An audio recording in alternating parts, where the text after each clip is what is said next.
անկեղծ գից սարսափելի բան ասաց Ագնեսա Խամոյան։ Նա ասաց մենք ջենտլմենական պայմանավորվածություն ենք ունեցել պատիվ ունեմի կամ չգիտեմ ՀՀԿ-ի հետ, այդ կողմի հետ, որ այս թեմաներին պիտի չանդրադառնա։ Սա, գիտես, սա խայտառակ բան է, ինքնախոստովանություն է, հանցակցության մաս կազմելու։ Դե այստեղ հարց է առաջանում, եթե դուք այն մարդկանց, ովքեր բերել են Նիկոլ Փաշինյանին, ովքեր Նիկոլ Փաշինյանին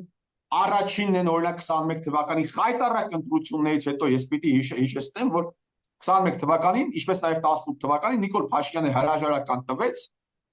հետո առաջադրեցին իր տեխնացությունը, չընտրվեց, հետո միատել, այսինքն խոսել այդ պայմաններում Նիկոլի ընտրված լինելու մասին, դա սարսափելի բան է, այսինքն այս մարդիկ ոչ միայն բերեցին, այլ նաև մինչև հիմա պահում են։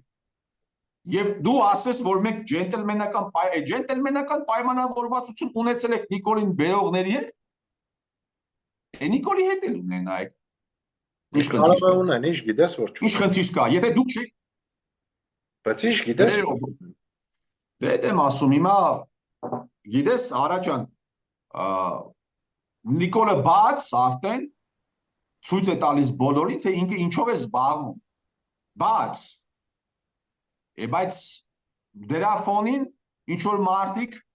բան են անում, Նիկոլի ֆոնին, Նիկոլի արածի ֆոնին փորձում են հայրենասեր կատարել։ Հիմա այստեղ հարց է առաջանում։ Եթե դու քննադատում ես դելիմիտացիայի գործընթացը եւ չես ասում եւ չես ցանկանում գալ իշխանության,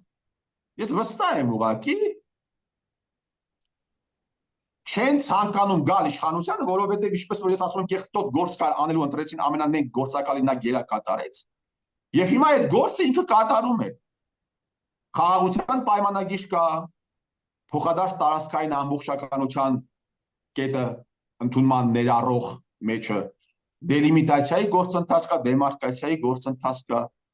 Ինչ հոգ կա գալ մտնել այդ բեռի մեջ։ Լավ չի Նիկոլի ֆոնին սպիտակ սարոշկան հակած ամիսը 2-3 հազար դոլար ստանալ եւ Երևալ պուպուշ կարգին լավ տղա, դուխով տղա, բարիս նիկոլական իմաստով դուխով տղա, Նիկոլը անի այդ ամեն ինչը վերջացնի եւ ինչ որ պրոցեսներ գիտեր ասեն, այդպես ավելի լավ չի, բայց հարց է առաջանում, հիմա Նիկոլն է ավելի սրիկա, թե դու